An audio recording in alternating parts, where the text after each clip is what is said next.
Hello, this is Jeff Gilwords. Welcome to my Facebook Live call tonight with a question.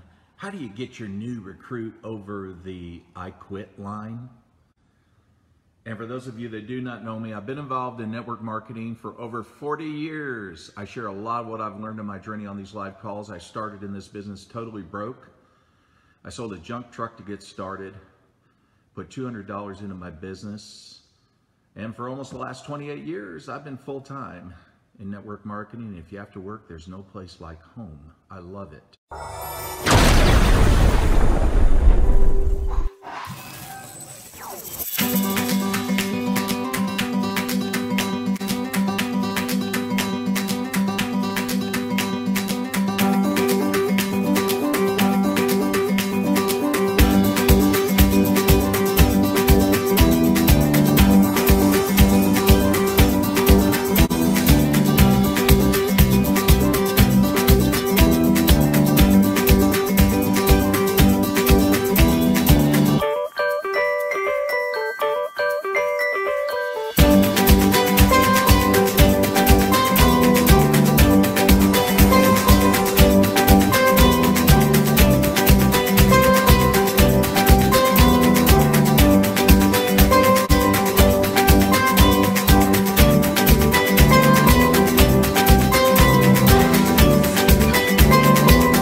I recommend it to anyone.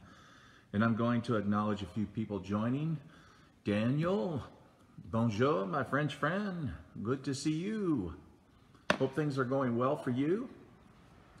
Nice to hear from you. Hector, what's up? Come out of the shadows. And Yosef, good to see you. From where? I forgot which country. You might be in the United States. When I travel here, sometimes I feel like I'm in a foreign country. And John, good to see you, my friend. Salt Lake City, what's up, dude? Good to see you on the call tonight. I hope you're doing well in Salt Lake City. It's one of my favorite cities to go to. Salt Lake City feels more like a town than it does a city. It's what I love about Salt Lake. Just love the people there. Jennifer, how are you? Good to see you. And from Buffalo, New York, Jerry West, how are you? Good to see you. Jenny in North Carolina, enjoying some of your pictures and videos, Jenny. Hope you guys are doing well. And New York City, Yosef says. Yosef, good. New York City, all right, man. I hope you're not around some of that crazy stuff going on there. I love the city. Oh, man. Sometimes I think they need to get Giuliani back there. Lupita, good to see you. Rocio as well in California. George in also New York City. Good to see you, my friend. And Kim in Springfield, Maryland. Hey, what's going on? Nice to see you. Doing fine, Jennifer. Doing fine. And Danny Kitchens, what's going on, man? Good to see you. And let me see who else we got joining us tonight before I get started. And it was funny today. Walked into my garage. I forgot to close the garage door, you know. Go in there, the bear came in, one of the bears came in, and I got this 35-gallon trash can full of sunflower seeds, right? He picked up the whole thing and took it out to the driveway and tossed it right in the middle of the driveway. And and I call him Junior, though he's not really, he was much smaller when I named him Junior, and I'm like, Junior! Why did you do this? Why? Anyway, and he just looked at me like, are you really mad or are you just making this up? You know? Danny says, what's the temperature here? Oh, it's nice, man. It's not hot, not cold. John in Baltimore, good to see you. So anyway, some of the adventures I go through. So what we want to talk about tonight is how do you get your new recruit over the I quit line? So that's a challenge that anybody faces if they're going to do this business, is trying to get them over that line, because we know what happens before the I quit line. There's always the question is, how long are they going to stay with you? And I remember a comment made a long time ago that work with them, treat them like a superstar, but work with them like they're going to quit tomorrow. I thought that was funny when I heard that. I don't remember where I heard that. But treat them like a superstar, but work with them like they're going to quit tomorrow. That's the kind of, I guess, mindset or reality that a lot of people face when they recruit people. And of course, what they mean by that too is, if you treat your people well, the ones you sponsor, treat them like a superstar, right? But work with them like they're going to quit tomorrow. In other words, get to know the people in their team, the people that they bring over. And that's so true. But what can we do? What can we do to help those people?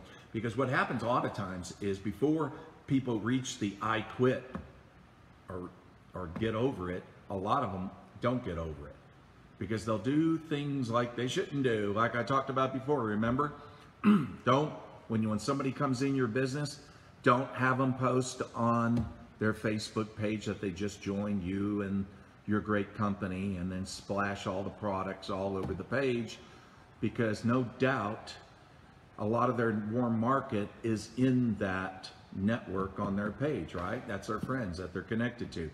And so we just put them on red alert that this is what they're doing now. So they all, and so it happens when we don't do that, we don't properly prepare people in this business. That's why they never get over the I quit line. They quit. Because then when they want to pick up their phone, call their friends, and talk to them about their wonderful company and products, and they're like, nobody's picking up the phone. Why, man? I mean, they always did before. What's going on? What's going on is they know what you're doing now. And they Googled it. And Google told them, don't do it. Because Google hates network marketing. Okay. So there are things that we need to help them to avoid. There's things to do and things not to do. And really, that's part of your onboarding process. I can tell you that a lot of the reasons why people never get over the I quit line is because the onboarding process doesn't have the don't do list. It only has what to do, not what not to do. I'm not saying make a long list of what not to do, but I'm talking about the biggies, the very biggies. And the number one biggie is never post on your page about your products and your company. Don't do that, because no good will come from it. Nobody's going to buy anything. Nobody's going to join you. But we just put everybody on red alert, and they're going to Google. They're going to get the wrong ideas about what you're doing, and it's going to kill your party. That's it. And that's so the person never gets over the I quit line. They never get over to that other side, simply because their sponsor did not prepare them. So that's one of the biggest don't do's, and they don't talk about the don't do's. They just talk about the do's. So the thing is, when people join your business, just remember this. They joined your business, but it doesn't mean the business is in them. A lot of people they get this wrong assumption that just because they join, they've gone over the I quit line. No, the work is just beginning. Now, you might have did a lot of work just to get them to that point, to make, to get them to yes. And now they've signed up, they've bought products. That doesn't mean they're in yet. That doesn't mean their heart is in yet. Their heart's not in it yet. And they have zero faith because, if anything, if they've been in a company before, it's probably even worse because maybe they didn't have success. Now they got something to compare it to. Yeah, I didn't have success before, so why would I have success this time? I did that many times. I failed in 10 different companies before I finally succeeded in one. Most of those companies never stayed around. It's not my fault, but I'm just saying, but I picked them, right? I picked a dud. Oh yeah, I was going to go far. Ground floor. So that's the thing. Their heart's got to be in it. And just remember that when they join you, that's the romance stage, right? Nothing can go wrong in the romance stage. I mean, guys and girls, hey, baby, there's my wife. She was doing a Facebook Live, and when I came down here, I was like, oh, she's talking Chinese. Anyway, so the thing is, romance stage, nothing can go wrong. And you know this when you dated somebody, when you're in love with somebody, right? Nothing can go wrong. Oh, she's awesome. Oh my gosh. And then, after a few years, it's like, okay. It's not that the music's over. We go from infatuation into what really love is all about, right? Okay. But network marketing is infatuation in the beginning, and that's what we got to realize. So they're in the romance dance, the music is awesome and all that, but we have to understand the music's going to stop at some point. Now that's the point I want to talk about, and that point is getting them over the I quit line so that they stay with you. And to do that, this is what you have to do. You have to get them emotionally invested into what you're doing. That's it. Emotionally invested. How do I still have a team after 21 years? They're emotionally invested. I want to share just some of those things that can help you. Things that we did through the years. Now again, it isn't rocket science. It isn't something that has been hidden in the mountain in a cave. And we went and we found this book that had the secret, okay? These are just important things that you can never ignore if you want to keep people in the journey with you, staying with you. Because really, think about it, that's how you get wealthy in network marketing. If you always have a leaky bucket, if you're always starting with the same numbers every month, you got a problem. It's a big problem. I'm not saying that, I've never had a leaky bucket. Sure. There's always a certain amount of attrition in this business. But there are ways to minimize it. And when you minimize it and you get good at retaining people because you got them emotionally invested, then the holes get a lot smaller in the bucket. And that's the key. It's how to plug the leak, isn't it? So there's 10 steps or 10 things you can do that I'll share with you that will help you plug the holes, okay? So first of all, make sure number one, your onboarding system is not complicated. What I see some leaders do is that, yeah, they'll share some links. Sometimes they'll bury them in links. Read this, watch this. Oh, get on this training. They'll just overwhelm them with information too much. But some that don't even do that. They'll just say, well, here's here's a video that explains the product or what we do, what we're all about, right? Then they call them back, say, did you have a chance to look at the video? Oh, yeah. Oh, great. Well, I'll tell you what. Let me tell you some more about this. And then it's boom. Then they're going to open up their library of knowledge and just dump and dump and dump. And some of that, it just comes from, hey, Gabby, nice to see you. It just comes from just enthusiasm about their product.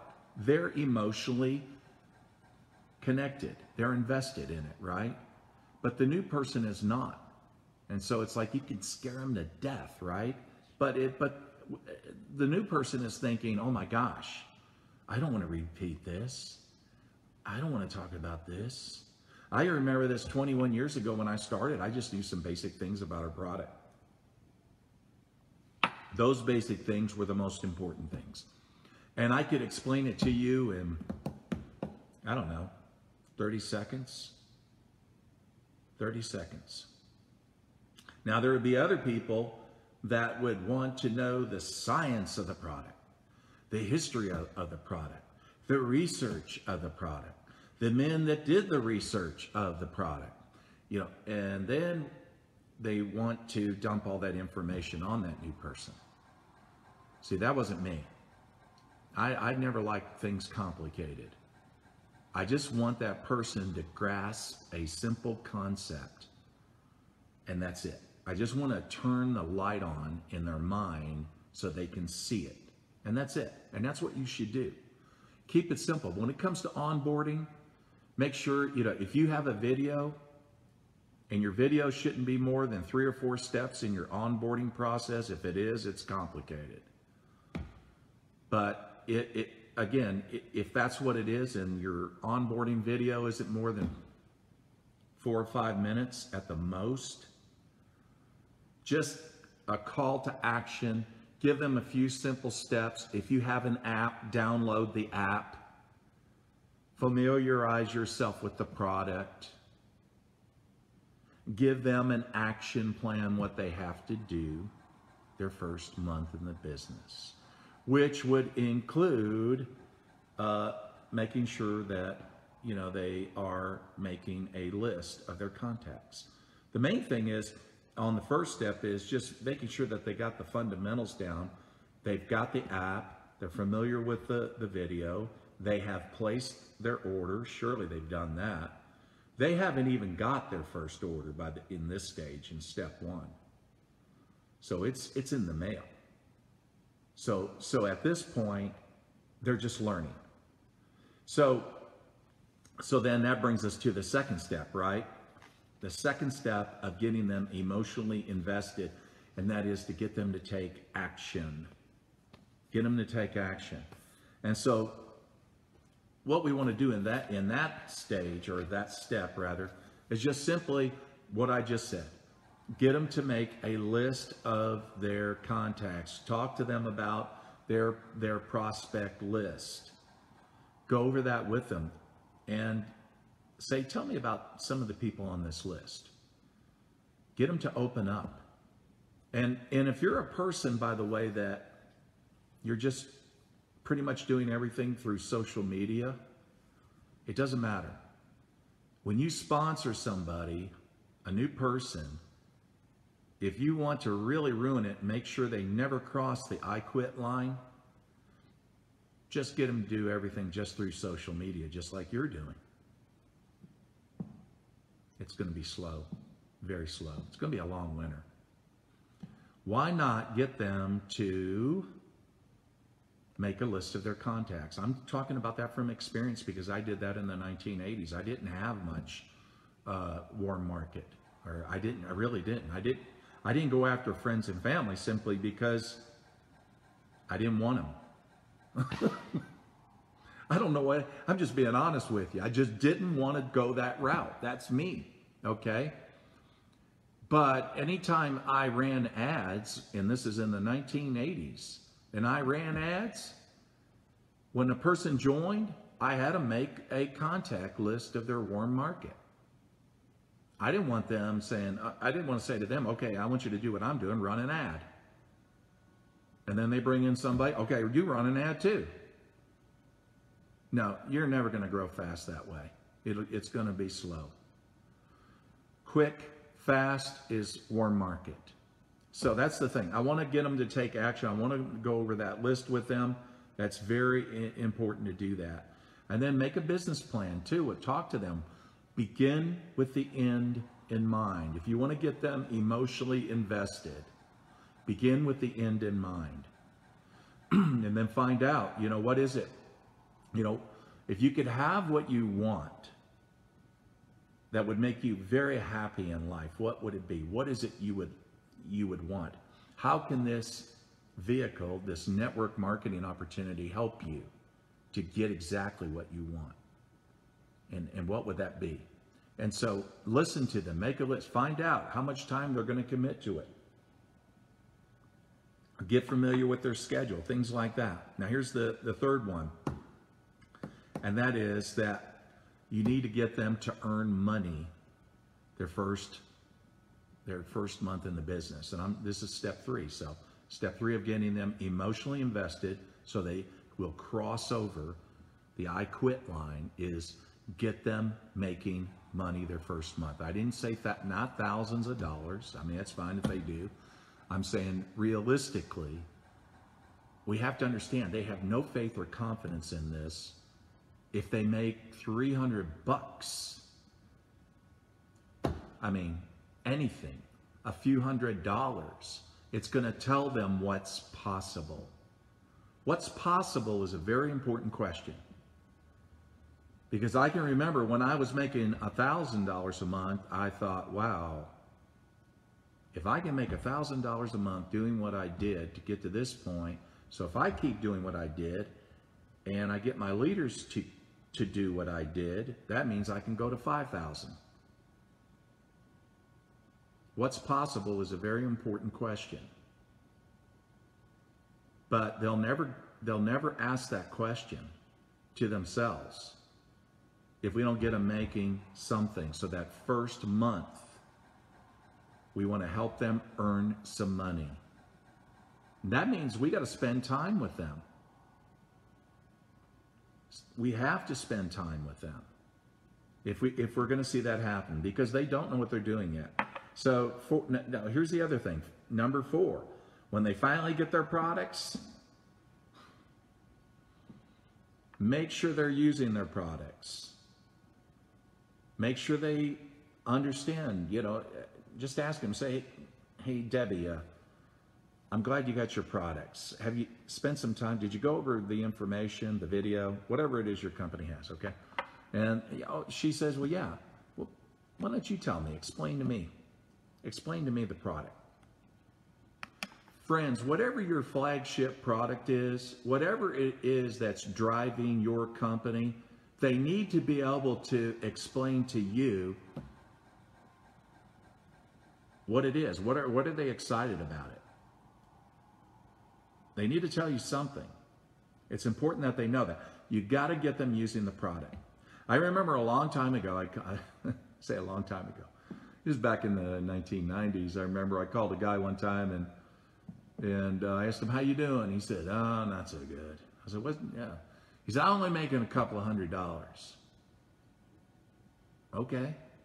How much product do you have in your house? I don't have any product. I said, hey, see, that's the problem. You're selling a lie, man. You can't sell a lie. See, you're not emotionally committed to this. You don't believe in the product. So it's not coming from your heart. You got to lead with your heart in this business. Not with your mind, your heart. And people know it. They can pick it up that you're not sold. And you're trying to sell them. It will never work that way. So make sure that they're using the product. That's very, very important. Now, so then 5, make sure that you're connecting with them on a daily basis if you can, since it's a new person. Even if it's sending them a message, but don't let it just be messenger all the time. You need to pick up the phone. Make sure you hone in on your phone skills. And that is, talk to them. They need to hear your voice. I can listen to a voice and tell you a lot about a person. A lot about their attitude, a lot about their demeanor, their intention, what they're thinking.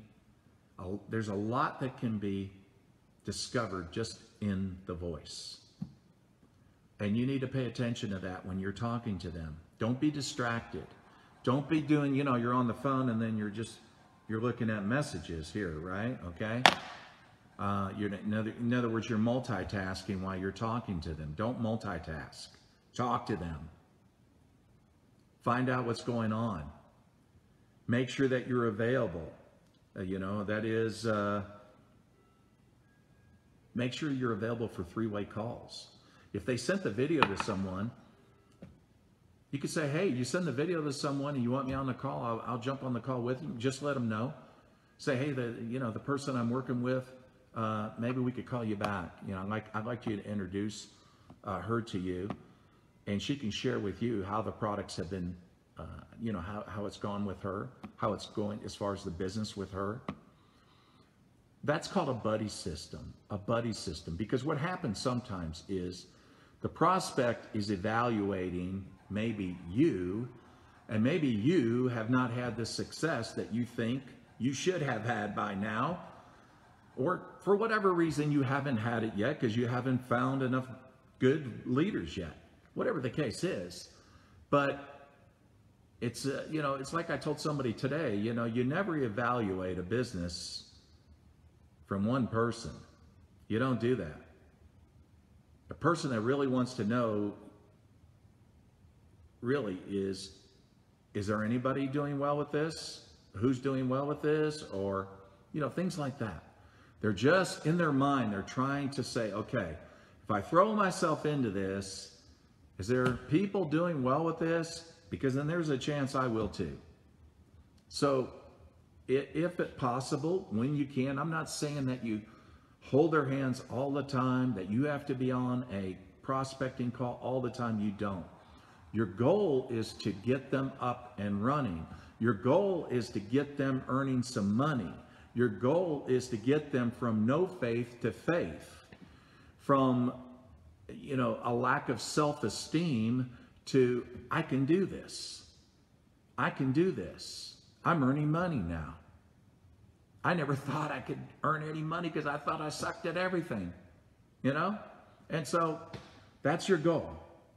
So make sure that you're there, you're working with that person, because here again, until your business is solid, you're going to have leaky buckets. A leaky bucket. You're just going to have holes in your bucket. You're going to pour water in. People are going to come in and they're going to go right out. And you're always going to be at ground zero. You cannot stay at ground zero and earn money in network marketing, not serious money. The key is retention. The key is getting it to compound day after day, week after week, month after month, year after year. I've been doing this 21 years. Everything I have and that I've experienced in all these years is because of the compounding effect, because there's been more retention, less attrition. And that's how you make money in network marketing. Other people say, well, it's all about timing and positioning. Idiots. They don't know what they're talking about.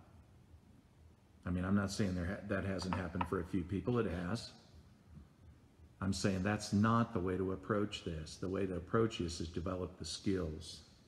So now number 6, the 6th way to keep people in and get them emotionally invested so that you can cross over the I quit line. And once you cross over the I quit line, that's it. They're with you. It's more than the money. Money is not the mission. It's needed, yes. It's important, yes. But there's got to be something bigger, something greater that's driving it. And that has to do with values, your values. And for some, it's going to be family. For some, it's going to be children. For some, it's going to be faith or their religious faith. For others, it's going to be freedom, so that they're freed up to do the things in life that they want to do, which could actually go back to those other things. And so that is the driving force. When they understand your why, again, they buy your why before they buy your how did you do it. So, but again, it's getting them to align their why with your why, your values, their values, and that's what's driving it. And if you build your business that way, if you have those kind of conversations with them on the phone, I don't see too many leaders having conversations with people. It's all texting. It's all texting. You know, they have a bag of air. They don't have a business like me that's been running 21 years. They got a bag of air. They're making great money right now. Let's see where they are next year, okay? See, I'm in this thing for a marathon. It's not a sprint. This has been a lifetime of years, and I've loved it. But these are the things that we did. And then here's number 6: pour on the recognition.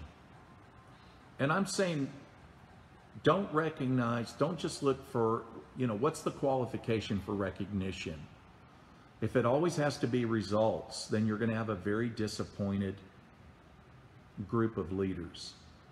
I say leaders because people can have potential, but until that potential finally matures, as the old saying, no wine before it's time, until it does, we could actually ruin it. We could absolutely just totally darken that sunshine right out of their lives. We just understand that some people, it takes them and I've seen this over and over in my organization with people around the world. It's like, okay, when are you going to engage on the level that I know you're capable of? And then all of a sudden, next thing I know, boom, here they come. I'm like, boom, here you come. That's right, Jeff, boom, here they come. That's how it works, okay? Because they got things going on in their life. They have distractions. They have responsibilities. It's not all about you, Jeff. They didn't join this thing for you, Jeff. They joined it for themselves, okay? So that's the thing. But when appropriate, again, set the standard. Recognition doesn't have to be just results. It can be effort. We recognize them for the efforts that they make, personally on the phone, even in a Facebook group that you might have, even on a call that you do, a Zoom call, whatever. It's great to understand this. People will join you for money, but what keeps them is feeling valued. That's the truth. I've known people to leave a $50,000 a month income because they were never valued in a company. Really true.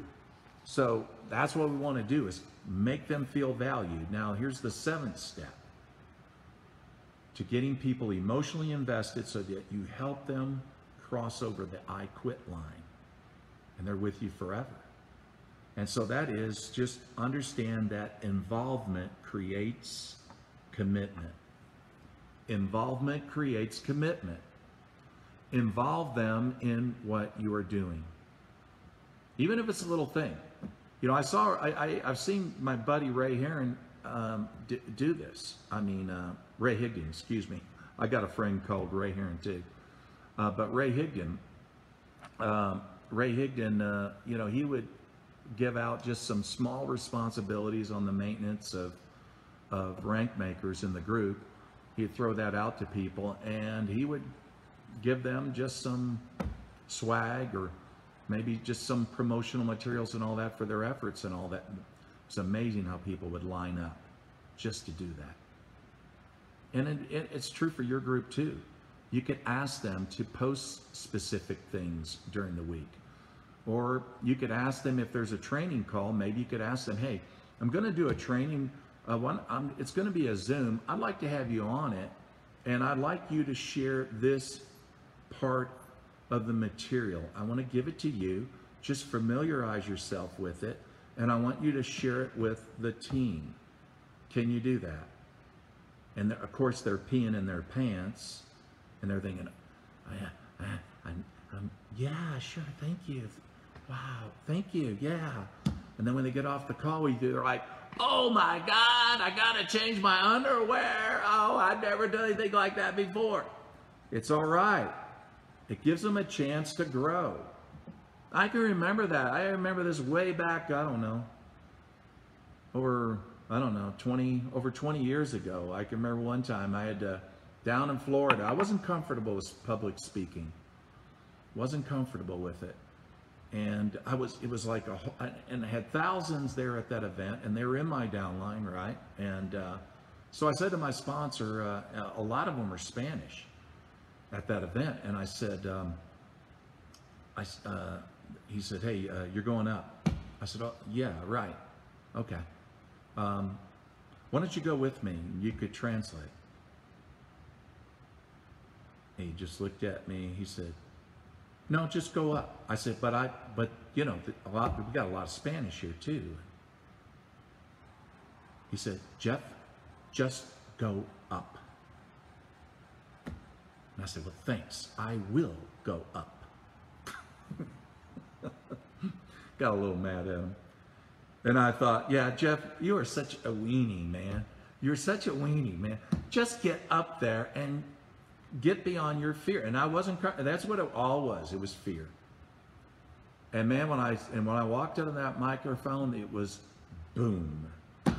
I got my mind off myself, and I got passionate about what I was talking about.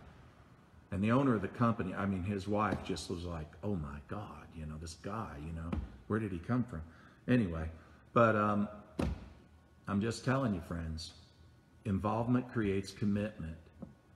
Get them involved in something that you're doing, and let others see it. And then the other thing too is the others will want the same thing too. They will want to rise. And it's all about, it's what John F. Kennedy said one time. He said, when the tide comes in, all ships rise. When the tide comes in, all ships rise. And it's really true. So involvement creates commitment. That's number 7. Now number 8, take them to your company if you can. Now, right now it might be a little difficult, but later on, when this COVID flatlines, then take them to the company. I always love doing things like that. I tell you what, it's pretty powerful too. If you really get your team behind it, really behind it. And I'm not saying pay their way in. They're going to fly themselves there, and they're going to pay their own hotel stay. But what you're going to do is you're going to sell the privilege for them to be able to see the company owners, the principals of the company, people who run the company, and have lunch with them and things like that. You're going to sell that. And it's a privilege to go. It's a privilege to go. But you will see that when you do something like that, your volume will go like this. Why? Because at this point, the only thing they've been doing is they've just been buying your product. They buy the product, and yes, they get on the calls and maybe some training, things like that, and they're sponsoring people. They've never seen a company. They've never seen the company. So it's like if you've never been to Washington, D.C., right? How do you know there is a White House? How do you know that there's a Senate building? How do you really know that any of that stuff is really real? I mean, yeah, I saw it on TV and all that. It's like people joke about the guy that went to the moon and all that, and they said, oh, that was a big hoax, man. Nobody ever went to the moon. You know what I mean? So it's like that. But then when you go to Washington, it's like, wow, man, this stuff is really real, you know? It's like that. When you bring them to your company, then all of a sudden, your company appears incredibly real. The psychological impact and the emotional, getting them emotionally invested, is so powerful. It is so powerful. I've done this many times. And then sometimes what we do is we would just regularly schedule.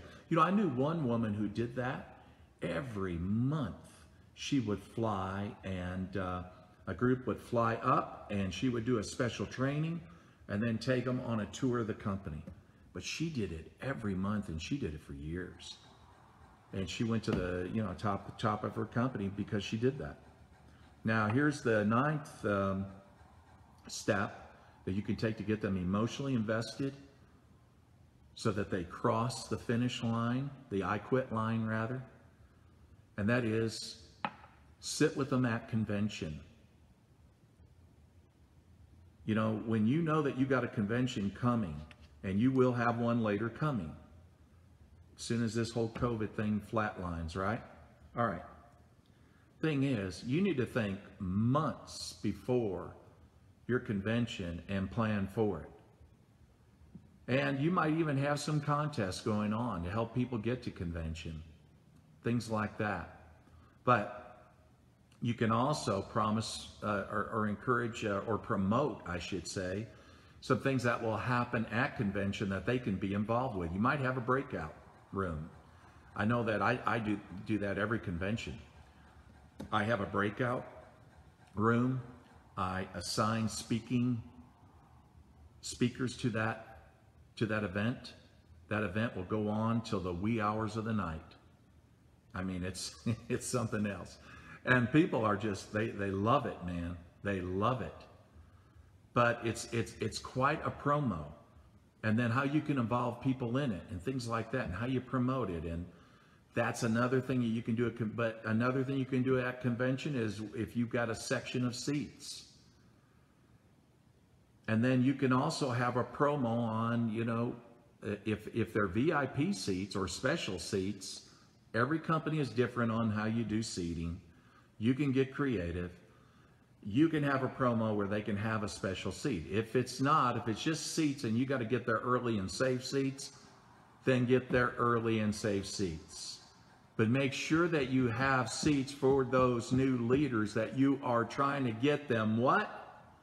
Emotionally invested, so that they will cross the I quit line. Because once you pour this stuff on that I'm talking about, man, they just love you, and they love your company. They love everything about what you do. Why in the world would they leave? And it doesn't mean that everybody in my organization is making lots of money. They're not. You know how much they're doing? Whatever they want, whatever that is. And it's not wrong. If a person's making $500 a month, if I've got someone else making $50,000 a month, there's not a better. There's not a better.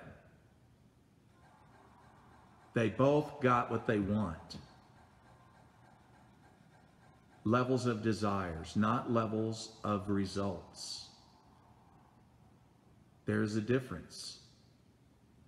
And so that's the beauty of this. And so you will have people with you that earn hundreds of dollars a month, and they'll spend thousands to go to your convention. Why? Because they love it. They love it. That's why they keep coming back year after year to your convention. I've seen this. Of course, the hecklers out there say, oh man, they're stupid, they're losers, they're only making hundreds and they're spending thousands to go to the convention. No, excuse me. You do the same thing. You can't even sing, and you spend all that money to go to a rock concert? Oh man, it cracks me up. People are going to follow their passion. That's it. Why be critical of anybody? And if this is a hobby for them, it's a hobby. For the other guy, if it's a profession, it's a profession. There's not right. There's not better. And we have to see it that way.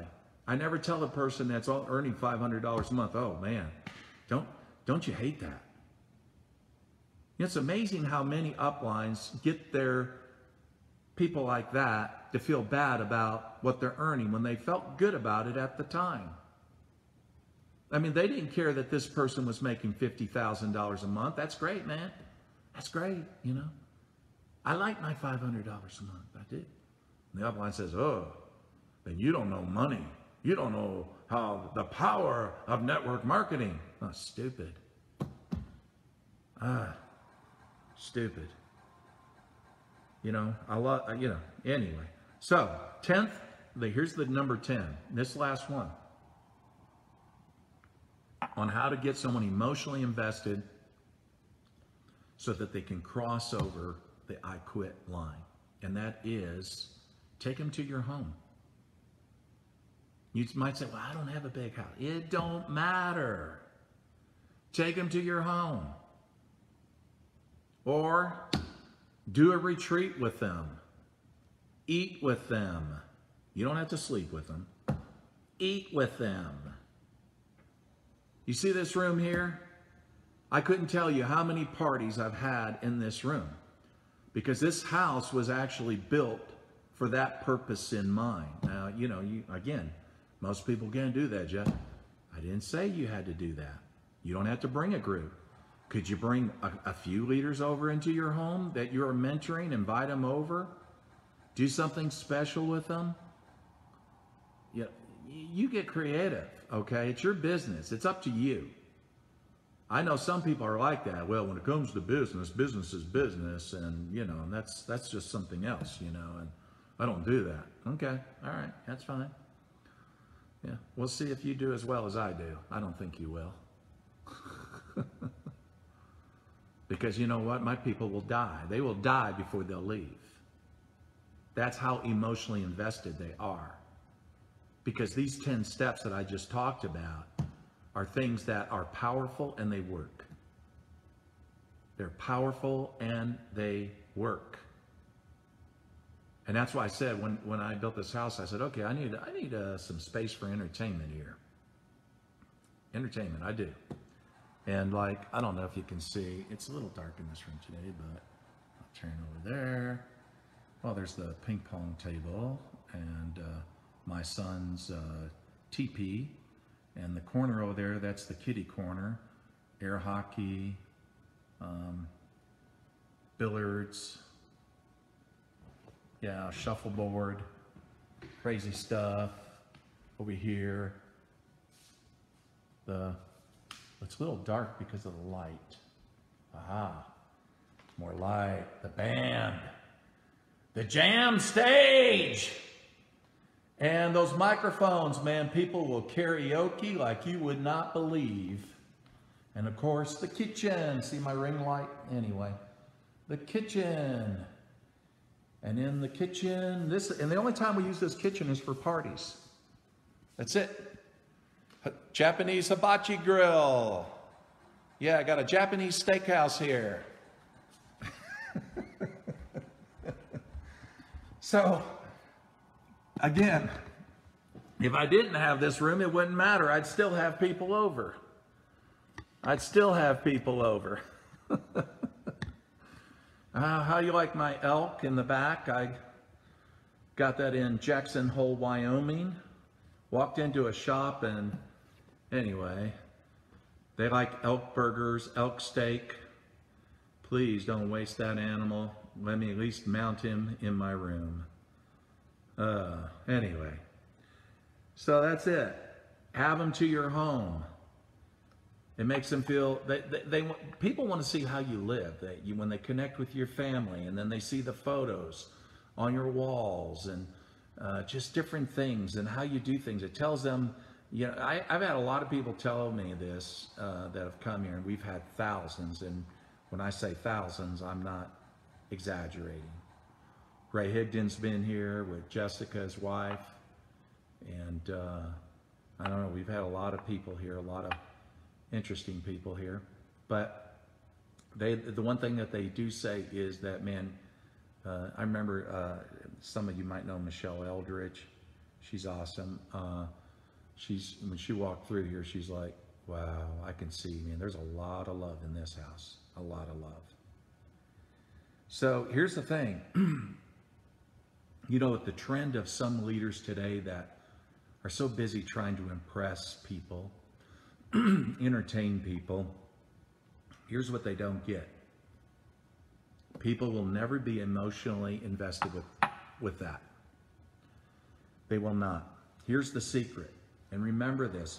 You may have heard this. I don't remember who it was, but people don't care how much you know until they know how much you care. People don't care how much you know until they know how much you care.